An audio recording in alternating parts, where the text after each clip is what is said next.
Hello, this is Joe Pryor of the virtual real estate team in Oklahoma City, and I've got little Henri down here, my poodle, and he likes to video with me. So if he has something to say, he'll say at the end of the video. But you know, most of the time I've been doing a lot on short sales, talking about some of the difficulties, talking about how you prepare for it. And what I haven't been doing is talking much about the buying side.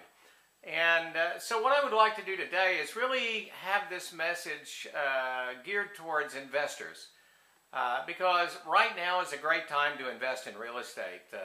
You know, the old axiom of never invest when the market is high is very true, and the market at this time, in all markets, is at a good point. Now, Oklahoma City is a little different than a lot of places because we didn't have the meltdown. We didn't have the subprime loans. We were well priced. We were in a different phase of our economy when things were hitting Arizona and Florida, California, and so we didn't have the meltdown. So the good news is we do not have a high foreclosure rate, and it allows us to hold on to our values. However, we do have a significant amount of short sales that we are doing, not again in comparison to Arizona, but we do have them, mainly because of easy credit or people getting beyond their means. But you know, Oklahoma City right now by Forbes is considered the third best job market in the United States.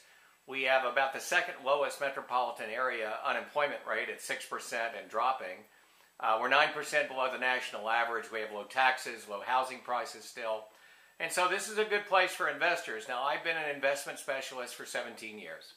And one of the things that I've always preached here and emphasized is positive cash flow. Because cash flow is something you can depend on. It is something that's quantifiable.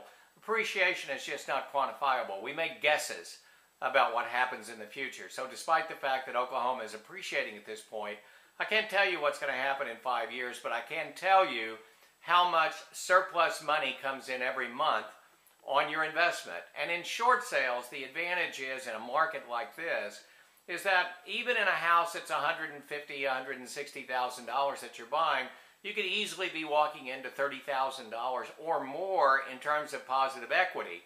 And that really means something when you look at some of these volatile markets where things can drop.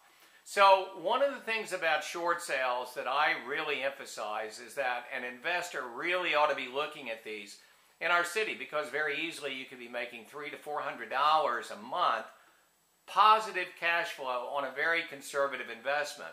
Now, the other thing is if you want to invest in Oklahoma, and really most of our investors are from out of state. I do have local investors, but we have a lot of interest in Oklahoma because of the stability, and the conservative investor really comes here. And in future videos, I'm going to be talking about Freddie Mac home steps, which is a 10% down for investors, which is much lower than the typical 20 to 25% on Fannie Mae. I'm going to talk about doing some VA loans on VA REOs, which are also at a 5% down for investors. So between the short sales, the VAs, the Freddie Mac home steps, I can really put someone into an excellent value on a property on one of these three types and give you positive cash flow on a long-term investment. And again, one thing I want to emphasize about Oklahoma City, this is not a flipping market. This is a stable market for people who are conservative investors looking for long-term cash flow.